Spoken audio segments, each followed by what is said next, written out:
બધાનું સ્વાગત છે. બધા જ મિત્રોનું. આ વખતે આપણે કોઈનું નામ નહીં લઈએ, કેમ કે કોઈક ના કોઈક રહી જાય છે દર વખતે. તો બધા મિત્રોનું સ્વાગત છે. આઈ હોપ હવે હર્ષદભાઈ આવી રહ્યા છે, કૌશિકભાઈ. ઓકે. હર્ષદભાઈ ત્રિવેદી આવે છે, તો આપણે ઇવેન્ટ શરૂ કરીએ. તો હવે આપણે કાર્યક્રમની શરૂઆત કરીએ છીએ. નિર્મોહી પ્રકાશનની ત્રિવાર્ષિક ઉજવણી તેમજ ગુજરાતી, હિન્દી અને અંગ્રેજી ભાષાના એમ કરીને 16 પુસ્તકનો વિમોચન સમારંભ અને નિર્મોહી પ્રકાશનની ત્રિવાર્ષિક ઉજવણીમાં આપ સર્વેનું હું અંકિત ચૌધરી શિવ, આજનો સંચાલક, નિર્મોહી પ્રકાશન સંસ્થાપક, નિર્મોહી એક અવાજ તંત્રી અને નવલકથાકાર આપનું હાર્દિક હાર્દિક સ્વાગત કરું છું. આપણા મુખ્ય મહેમાન તરીકે આપણી સાથે આજે અતિથિ વિશેષ તરીકે હર્ષદભાઈ ત્રિવેદી જોડાયા છે, જે ગુજરાતી સાહિત્ય પરિષદના પ્રમુખ પદે બિરાજમાન છે અને ભૂતપૂર્વ ગુજરાત સાહિત્ય અકાદમીના મહામાત્ય અને શબ્દ સૃષ્ટિના એડિટર રહી ચૂક્યા છે. તો એવા હર્ષદભાઈ ત્રિવેદીનું હું નિર્મોહી પરિવાર અને સાહિત્ય સંગીતનું વિશ્વ પરિવાર તરફથી હાર્દિક સ્વાગત કરું છું. હર્ષદભાઈ, દર વખતે તો આપણે ક્લેપિંગનો અવાજ સાંભળતા હોઈએ છીએ, પણ આજે મ્યુટમાં ક્લેપિંગ વાગી રહી છે. સો એને આપણે મહેસૂસ કરવાની છે. તો ફરી એકવાર હર્ષદભાઈ ત્રિવેદીનું હું હાર્દિક સ્વાગત કરું છું. નિર્મોહી પરિવારના એડમિન તેમજ નિર્મોહી એક અવાજ સામાયિક તેમજ નિર્મોહી પ્રકાશન તરફથી આપ સર્વેનું હું હૃદયથી હાર્દિક કરું છું. આજના કાર્યક્રમની આપણે શરૂઆત કરવા જઈ રહ્યા છીએ. તો સૌ પ્રથમ હું રાજ કૌશિક વિનંતી કરીશ કે આપણા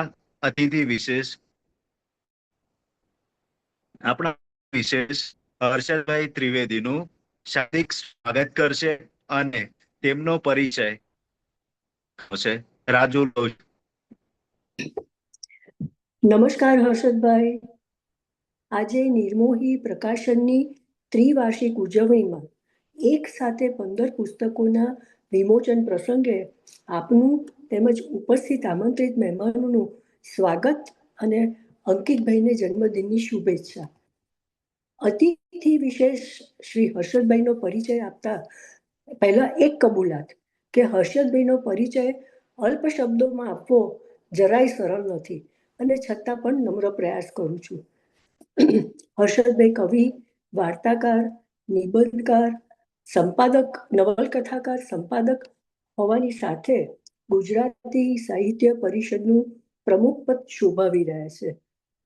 1982માં ગુજરાતી હિન્દીમાં MA પદવી પ્રાપ્ત કર્યા બાદ તેમણે ગુજરાતી સાહિત્ય પરિષદ અને અમદાવાદ દ્વારા પ્રકાશિત ગુજરાતી સાહિત્ય કોશના સંપાદન વિભાગમાં સંદર્ભ સહાયકની જવાબદારી સંભાળી છે.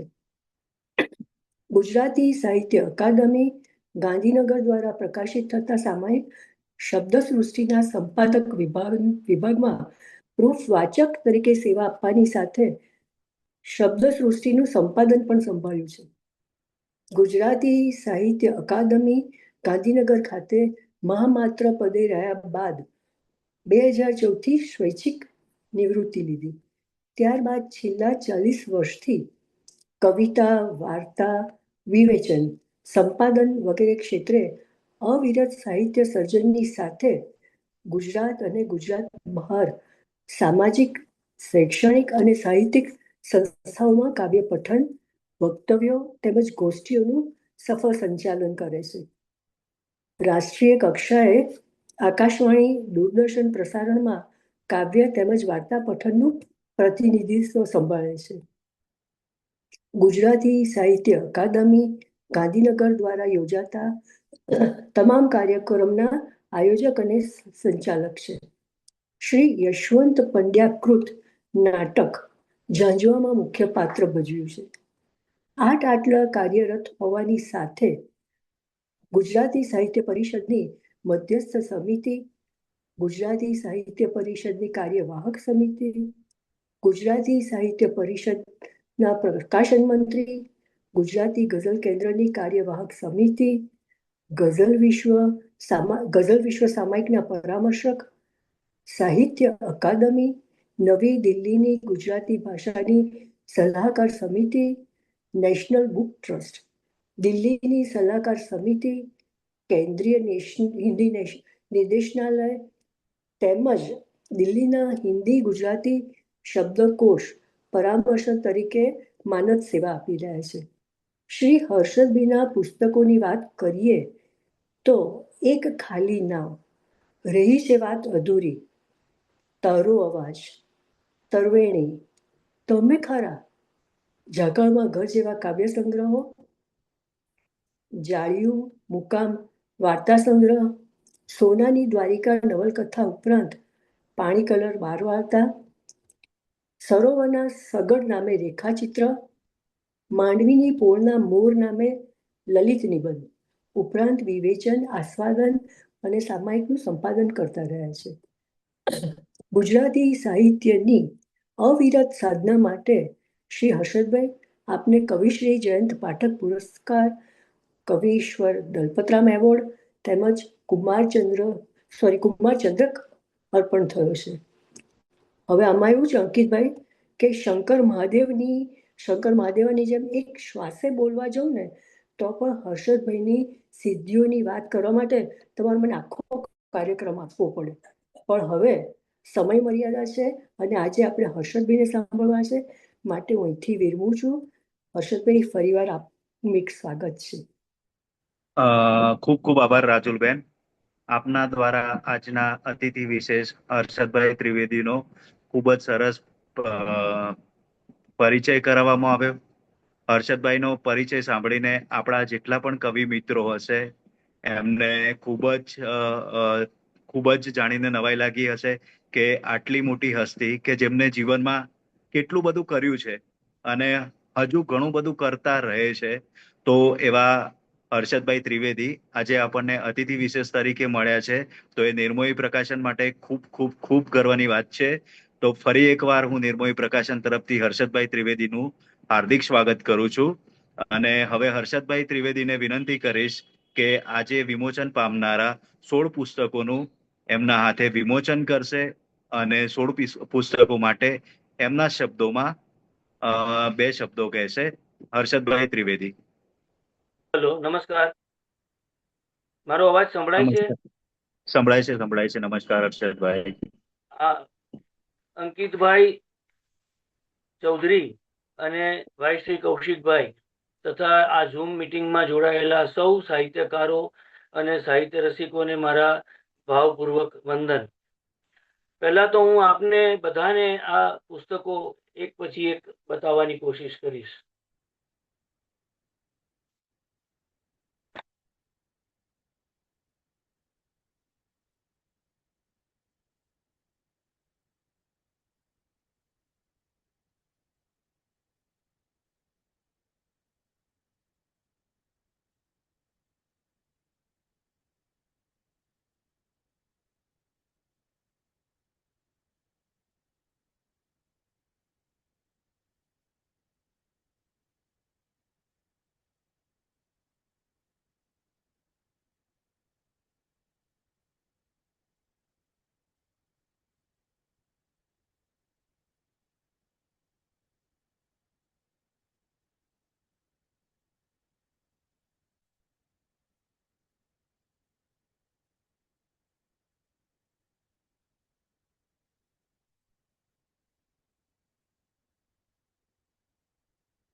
અંકિતભાઈ, કૌશિકભાઈ, નિર્મોહી પ્રકાશનની આ ત્રિવાર્ષિક ઉજવણીનો કાર્યક્રમ છે, એટલે પહેલા તો હું આપને જન્મદિવસના અભિનંદન આપું છું.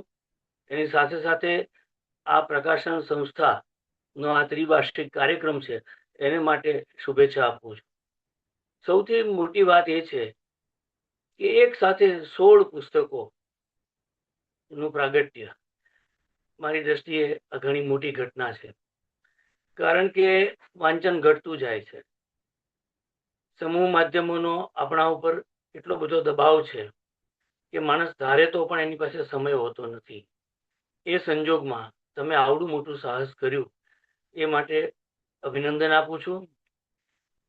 અને તમારા બંનેનો જે સાહિત્ય પ્રેમ છે તેને અનન્ય છે, કારણ કે આવી સેવા લગભગ કોઈ સ્વીકારે નહીં. સાહિત્ય સંદર્ભે સારી વાતો થાય એ તો જરૂરી છે જ, પરંતુ એનું પ્રકાશન પુસ્તક રૂપે કરવું એ મારી દ્રષ્ટિએ બહુ મોટું સાહસ માગી લે એવું કામ છે. આજે પરિસ્થિતિ જ એવી છે કે કોઈ પણ સંવેદનશીલ માણસ મૂંઝારો અનુભવે. સાચી સંવેદનાની કટોકટી બહુ મોટો વિષય છે. માણસ જાણે કે બીજાઓના સુખ દુઃખને સમજવાની વાત જ ભૂલી ગયો છે.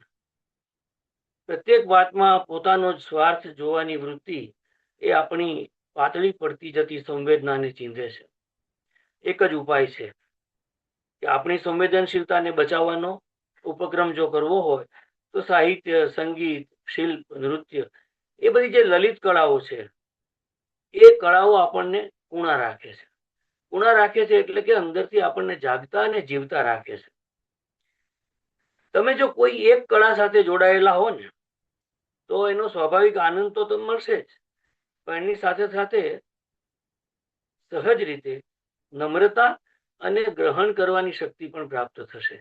કારણ કે કળાની, કોઈ પણ કળાની એક વિશેષતા છે કે એ માણસની અંદર પડેલા અનુગ્રહો અને પૂર્વગ્રહો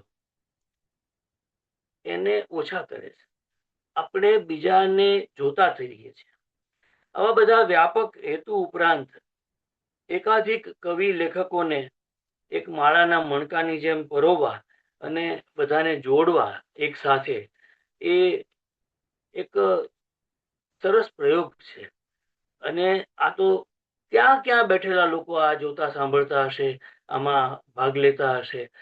તો દુનિયાના કોઈ પણ ખૂણે બેઠેલો માણસ પણ જો આપણી સાથે એક સાહિત્યને નિમિત્તે જોડાતો હોય, કલાને નિમિત્તે જોડાતો હોય, તો આ તો બહુ મંદિરમાં જઈને ઘંટ વગાડવા જેવી પવિત્ર ઘટના છે. સારા લેખકો અને સારા કવિઓનું સાહિત્ય સારા અને સાચા ભાવકો સુધી પહોંચાડવાનું કાર્ય એ પણ નાનું સૂનું કામ તો છે નહીં. પણ આપણી જવાબદારી એ છે કે જે લોકો હજી સાહિત્ય સાથે જોડાયા નથી અથવા જેમને ખબર જ નથી કે મારે શું વાંચવું, મારે શું વિચારવું, આ સમાજ પ્રત્યે મારો રોલ હોય તો મારો કેવો રોલ હોય, સમાજને મારે કોઈ કયા પ્રકારનું ઋણ ચૂકવવાનું છે, એ બધું જો તમારે સમજવું હોય, જાણવું હોય તો પુસ્તકો પાસે જવું પડે. આ પુસ્તકો છે એ આપણી ચેતનાને અંદરથી જાગૃત કરે છે. એ ચેતના જેની જાગૃત હોય એ માણસના હાથે ખોટું કામ થાય એવું હું માનતો નથી. કારણ કે માણસ આખું અસ્તિત્વ છે ને એ આ કળા બદલી નાખે છે. એટલે તમને ખૂબ ખૂબ અભિનંદન. અને હજી વધુ ને વધુ સંખ્યામાં તમે આગળ વધો. નવા નવા લેખકો, નવી નવી કૃતિઓ, ગુણવત્તાની દૃષ્ટિએ વધુ સારા પુસ્તકો પ્રગટ થાય અને કરતા રહો એવી હું અપેક્ષા પણ વ્યક્ત કરું છું અને આનંદ પણ વ્યક્ત કરું છું. સૌથી પહેલા તો એ સૌ કવિ લેખકોને અભિનંદન આપું છું, શુભેચ્છાઓ પાઠવું છું કે એમના સાહિત્ય નિમિત્તે એક રૂડો અવસર યોજાઈ શક્યો છે. મેં જોયું કે આમાં જે બધા લેખકો છે એ ઘણા બધા નામ મારા માટે અજાણ્યા છે. એટલે આપણે ત્યાં સાહિત્યમાં ચોખ્ખા દેખાય એવા બે વર્ગો હોય છે. એક વર્ગ એવો છે કે જે સતત સામયિકોમાં, પુસ્તકોમાં, ચર્ચાઓમાં, પરિસંવાદોમાં દેખાયા કરતો હોય. અલબત્ત એની ગુણવત્તા જુદી હોય. પણ આવા કેટલા લોકો છે કે જે હૃદયથી તો સંવેદનશીલ છે જ, પણ એમને શબ્દની કળામાં રસ છે અને પોતાનું જે કંઈ જેમ રામ સેતુ બનાવતી વખતે ખિસકોલી પોતે પોતાના શરીર ઉપર થોડી ધૂળ લગાવી અને જઈને ધૂળ ખંખેરે છે મદદ કરવાને નામે, એમ આ આખા સમાજને સંવેદનશીલ રાખવામાં, કુણો રાખવામાં આ નાના મોટા અનેક સાહિત્યકારોનો બહુ મોટો પ્રભાવ પણ રહેલો છે. આપણે એવું ના માનીએ કે બધાને બધા ઓળખતા હોય, પણ શબ્દ જે છે, સાચો શબ્દ છે, એ તો બધી જગ્યાએ પહોંચતો જ હોય છે. એટલે છૂટા વેર્યા છે મેં તો બીજ, એવું મકરંદ દવેએ કહ્યું છે. છૂટા વેર્યા છે મેં તો બીજ, હવે વાદળ જાણે ને વસુંધરા. આપણે તો બીજ વેરવાનું કામ કરવાનું છે. પછી આ પૃથ્વી એને કેટલું ધારણ કરે છે, અને વાદળ એટલે કે વરસાદ એ એને કેટલું પોષણ આપે છે, એ પણ જોવાનું રહે છે. અને ધારો કે આપણે 1000 બીજ નાખ્યા હોય તો 1000 વૃક્ષો ના થાય, પણ એમાંથી આપણને 25-50 સારા વૃક્ષો જો આપણે ઉછેરી શકીએ તો એ પણ આનંદનો વિષય હોય. તો એના જેવી જ આ આખી વાત છે. સૌથી પહેલા અંતરનાદ ભાગ 8 થી 11, જેનું સંપાદન આ બે મિત્રોએ કર્યું છે. તો આનો અર્થ એ થયો કે 1 થી 7 ભાગ અગાઉ પ્રગટ થઈ ચૂક્યા હશે, બહુ સ્વાભાવિક છે. આ સંગ્રહમાં અનેક જાણ્યા અજાણ્યા નામો છે. કેટલાક તો સાવ નવોદિત લાગે, પણ તેમ છતાં કેટલાક જે સ્થિર થયેલા નામો છે તે પણ આમાં મને જોવા મળ્યા. બધાની અભિવ્યક્તિની ક્ષમતા અને ગુણવત્તા એક સરખી ના હોય, પણ ભાવનામાં ભેળસેળ નથી હોતી. કવિ જ્યારે વિચારે છે કે લેખક જ્યારે વિચારે છે, ત્યારે એ માત્ર પોતાનું અંતર મન ખાલી કરવા માટે નથી કરતો. એની સાથે સાથે એ સમાજને પણ કંઈક આપવા માંગે છે. ઉપદેશ નહીં, સજેશન નહીં, કોઈ ચોક્કસ આંગળી ચીંધીને નહીં, પણ એક માણસે બીજા માણસ સાથે કેવો વ્યવહાર કરવો જોઈએ, એક માણસે બીજા માણસને કેવી રીતે ચાહવો જોઈએ, એનો સીધી રીતે નહીં, આડકતી રીતે સંદેશ આપણને મળતો હોય છે. એક સાથે આટલા બધા કવિઓ પ્રવૃત્ત હોય મારી ભાષામાં, મારી ગુજરાતી ભાષામાં, એ જ મારા માટે તો ધન્ય ઘડી અને ધન્ય અવસર છે. આમાંથી જ પણ કેટલાક ઉત્તમ કવિઓ નીવડી આવશે. એવું બને કે અત્યારે એમનું કેટલુંક કામ આપણને પ્રાથમિક કક્ષાનું લાગે, બની શકે, પણ વિકાસ તો છેવટે તો તમારે આંતરિક વિકાસ અને બાહ્ય વિકાસ એ તો શબ્દ દ્વારા જ કરવાનો છે. અને શબ્દ એક એવું અદ્ભુત વરદાન આપણને, વાણીનું વરદાન આપણને મળ્યું છે, સરસ્વતીએ આપેલું વરદાન છે, કે જેમાં તમે જેમ આગળ જતા જાઓ, જેમ અંદર ઊંડે ઉતરતા જાઓ, જેમ તમે એની સાથે તાદાત્મ્ય સાધતા જાઓ, એમ તમારી અભિવ્યક્તિમાં ધાર નીકળે, એમ તમારી અભિવ્યક્તિમાં સ્પષ્ટતા મળતી થાય. એ સ્પષ્ટતા માત્ર શબ્દ દ્વારા નથી મળતી, એ કવિના અને સર્જકના વ્યક્તિત્વમાં પણ એ સ્પષ્ટતા આવતી હોય છે. તમામ કવિઓને પુનઃ એકવાર અભિનંદન. સાથોસાથ એમનો શબ્દ નિત્ય નૂતન બનવાની દિશામાં પ્રવૃત્ત રહે એવી શુભેચ્છાઓ પણ પાઠવું છું. અંતરનાદમાંથી મને તે થોડીક પંક્તિઓ આમ હાથ ચડી તેની વાત કરવી. આકાશ ઠક્કરના 2 શેર છે ગઝલના. લે લખ્યો આખોય આ અવતાર તારા નામ પર. લે લખ્યો આખોય આ અવતાર તારા નામ પર. દેશ તારો ને લખી સરકાર તારા નામ પર. નામથી તારા હવે જે કોઈ જાણે છે મને. નામ નથી આપ્યું, કોણ જાણે? નામથી તારા હવે જે કોઈ જાણે છે મને, એ બધા પીતા હશે ચિકાર તારા નામ પર. તો આ એક અભિવ્યક્તિની રીત છે. ચિકાર પીવું એટલે માત્ર શરાબનો જ સંદર્ભ નથી, જીવનને પણ પીવાનું છે, જીવનને પણ સ્વીકારવાનું છે. અને આખો અવતાર કોઈ એમ કે મેં તારા નામ પર લખી આપ્યો, આનાથી મોટું તો કોઈ સમર્પણ હોઈ ન શકે. નરેન્દ્ર ત્રિવેદીની એના 2 શેર તમને કહું કે ચિત્રની પડછાઈને તો ઝૂમ કરતા આવડે છે. જો તમે કે કવિતાની ભાષા કેવી રીતે બદલાય છે. આપણે આ ઝૂમ મીટિંગ ઉપર મળ્યા છીએ અને આપણે કેમેરાના લેન્સ જો એના વિશે જાણતા હોઈએ તો આપણે એને ઝૂમ કરીને ક્યારેક ચિત્રને જોતા હોઈએ છીએ, કારણ કે એનો આપણે ચોક્કસ ખંડ જોવા માંગતા હોઈએ ત્યારે ઝૂમ ઇન અને ઝૂમ આઉટ. તો ચિત્રની પડછાઈને તો ઝૂમ કરતા આવડે છે, ઓળખાયેલી કૃતિને ગુમ કરતા આવડે છે. આ જે છે ઓળખાયેલી કૃતિને ગુમ કરતા આવડે છે, એટલે એમાં કોઈ જાદુ નથી કરવાનું, પણ સર્જક જ્યારે લખે છે ત્યારે એ કૃતિ એની હોય છે, લખ્યા પછી તો એ સમાજની હોય છે, આપણી ભાષાની કૃતિ હોય છે. એટલે આ જે નિર્મોહીપણું છે, મોહ તો લખાય ત્યાં સુધી જ હોય છે, પછી એ મોહ છૂટી જવો જોઈએ, કારણ કે આપણે બીજી કૃતિ તરફ જવાનું હોય છે. માનશો નહીં, આંખ તો ખાલી આંસુઓને વહાવે. માનશો નહીં, આંખ તો ખાલી આંસુઓને વહાવે. જો પડે વાંકું તો સમણું શૂન્ય કરતા આવડે. વાંકું પડે ત્યારે એ વખતે તમારું ધૈર્ય કેટલું છે, એ વખતે તમારી સમજ કેટલી છે, એ જો તમને શૂન્ય કરતા એટલે કે તમારા અસ્તિત્વને જો શૂન્ય કરતા આવડે તો ઘણી બધી આપત્તિઓમાંથી આપણે બહાર નીકળી શકીએ. એટલે કવિ આવડે છે એવો રદીફનો પ્રયોગ કરે છે.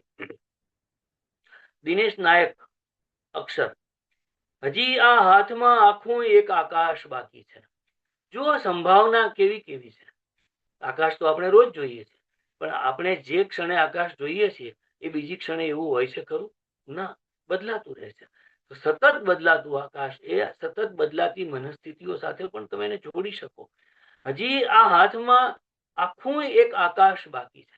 કવિની આશા તો જુઓ, એની અભિપ્સા તો જુઓ. ભલે ને બંધ હો બારી છતાં ઉજાસ બાકી છે. બારી બંધ કરવાથી બહારનો ઉજાસ જે છે એ ઓછો નથી થતો. તમારે બારી ખોલવાની હોય. ઉગાડી રાખજે બારી, એ આપણે જાણીએ છીએ. તમે આ કાચના પડદે ભલે આંગળી ઘસો દિવસો, હજી પથ્થર પર લખવાનો કઈ ઇતિહાસ બાકી છે. આ જે પથ્થર ઉપર ઇતિહાસ લખવાની વાત છે, સ્થૂળ ઇતિહાસની વાત નથી. કારણ કે કવિ જ્યારે લખે છે ત્યારે એ પથ્થર ઉપર શિલાલેખ જાણે કોતરતો હોય એટલી સભાનતાથી કાગળ ઉપર લખે છે. શિલાલેખ કોતરવો એટલે એક ક્ષણિક નથી. હજારો પેઢીઓ જ્યારે જાય ત્યારે શિલાલેખ જુએ છે ને એમાં જે લખાણ છે એ બદલાતું નથી અને એ કાયમ આપણને સમયનો સંદર્ભ આપે છે. તો કવિતા સાથે કામ પાડવું કે સાહિત્યનું સર્જન કરવું, વાર્તા, નવલકથા કંઈ પણ લખવું, એ શિલાલેખ લખવા જેવું અઘરું છે. કારણ કે એમાં કવિ જે વ્યક્ત થાય છે એ લાગણી અને એનો શબ્દ. અમર શબ્દ તો ન વાપરીએ, પણ એ કાળજયી શબ્દ તો જરૂર બને છે. તો હજી પથ્થર પર લખવાનો કઈ ઇતિહાસ બાકી છે. જ્યાં સુધી કવિને એમ લાગે કે હજી મારે લખવાનું કંઈક બાકી છે, હજી મારે કંઈક કહેવાનું બાકી છે, ત્યાં સુધી એ કવિ તરીકે જીવતો હોય છે. નહીતર તો સંતોષ થઈ જાય કે આપણે તો બહુ લખ્યું, હવે ક્યાં લખવાની જરૂર છે. તો ત્યાં એક જુદા પ્રકારનો પૂર્ણ વિરામ આવે છે અને એ પૂર્ણ વિરામ છે એ વ્યક્તિનો પણ વિલય કરી નાખે છે. ઈશ્વરી ડોક્ટરની ગઝલના બે શેર તમને કહું કે આપવી પડશે પરીક્ષા નિત નવા પ્રકરણ વિશે. જો આ સર્જન પ્રક્રિયાની વાત છે. તમે એક પ્રકરણ સારું લખો એટલે બીજું સારું લખાશે જ એવી ધારણા સાથે જો તમે ભાષા સાથે કામ પાડો તો એમાં નિષ્ફળ જવાની પૂરી સંભાવના છે. આવી પડશે પરીક્ષા. એમ તો એક એક શબ્દ, એક પછી બીજો શબ્દ લખવો ને એ પણ એક પરીક્ષાનું કામ છે. અગ્નિ પરીક્ષામાંથી તો થઈ ગઈ પસાર, પણ આ મારી લાગણીને ધુમાડો નડી ગયો. ઘણી વખત આપણી સંવેદના, આપણી ભાષા એ અગ્નિ પરીક્ષામાંથી જ પસાર થતી હોય છે. પણ એને જે ધુમાડો નડે છે તે કયો ધુમાડો?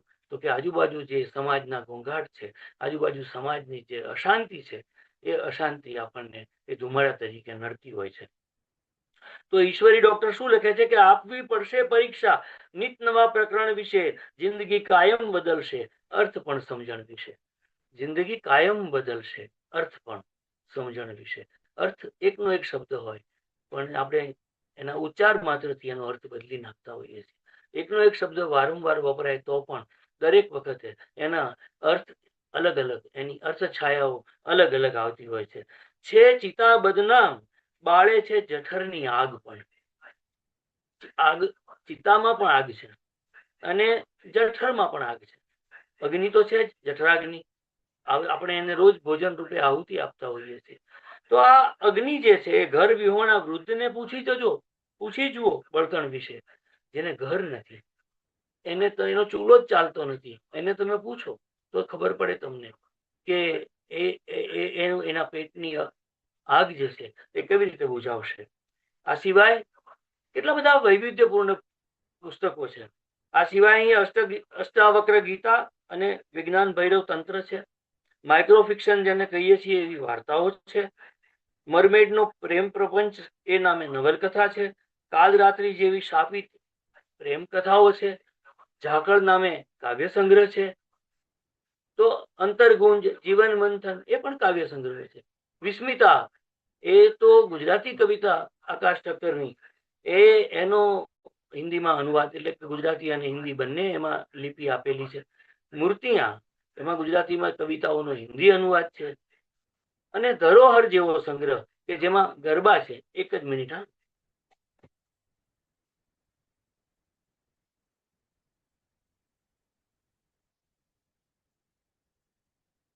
તો આપણે ત્યાં લગ્ન ગીતો, લોકગીતો, આ બધું છે એ સમાજની વ્યાપક લાગણીને વ્યક્ત કરે છે. એમાં માણસનો ઉમંગ છે, એમાં એનો ઉત્સાહ છે, એમાં એની ક્યાંક છુપાયેલી વેદના અને પીડાઓ પણ છે. પણ ધરોહર સંગ્રહની અંદર એની મેં પ્રસ્તાવના વાંચી, તો એના આધારે હું તમને કહું છું કે ગરબા, આમ તો ગરબા એ તો પ્રાચીન સ્વરૂપ છે. આપણે ત્યાં મધ્યકાળમાં ગરબા લખાતા હતા, પદ લખાતા હતા, ભજન લખાતા હતા, ધોળ અને મંગળ પણ ગવાતા હતા. તો ગરબાનો જે પ્રકાર છે, એક સાહિત્ય સ્વરૂપ છે, એ આજે પેલા સુગમ સંગીત વાળા ગરબાઓ ગાય છે અથવા જે નવરાત્રીમાં ગરબાઓ ગવાય છે, એના કરતા જુદો સંદર્ભ લઈને આવે છે. એમાં ભારતીય સંસ્કૃતિ પણ છે, એમાં કેટલા લય, આપણે ત્યાં લયનું પણ મહત્વ છે. હું આમ હાથ ઊંચો કરું અને એનો પણ એક લય હોય છે. આ હું વાત કરું છું એનો પણ એક લય હોય છે. તો જે લય છે એ જીવનનો લય છે, અને એ લય જ્યારે શબ્દ લઈને આવે ત્યારે એમાંથી નર્તન પ્રગટે. ઘણા ગીતો એવા હોય છે, આપણે ઓડિયન્સમાં ઉભા હોઈએ અને ગીત સરસ ગવાતું, પણ આપણા પગ છે ને તે ઊંચા નીચા થતા હોય છે. કારણ શું? તો કે એ લય છે. એ લય તમને આકર્ષે છે, એ લય તમને બોલાવે છે કે તમે આવો અને આ જે નૃત્ય મંડળી છે એમાં તમે જોડાઓ. તો માણસની સાથે આ બધું જોડાયેલું છે. આનંદ, ઉત્સવ, નાચવું, કૂદવું, અને એનાથી ઘણા બધા કેથાર્સિસ પણ થતા હોય છે.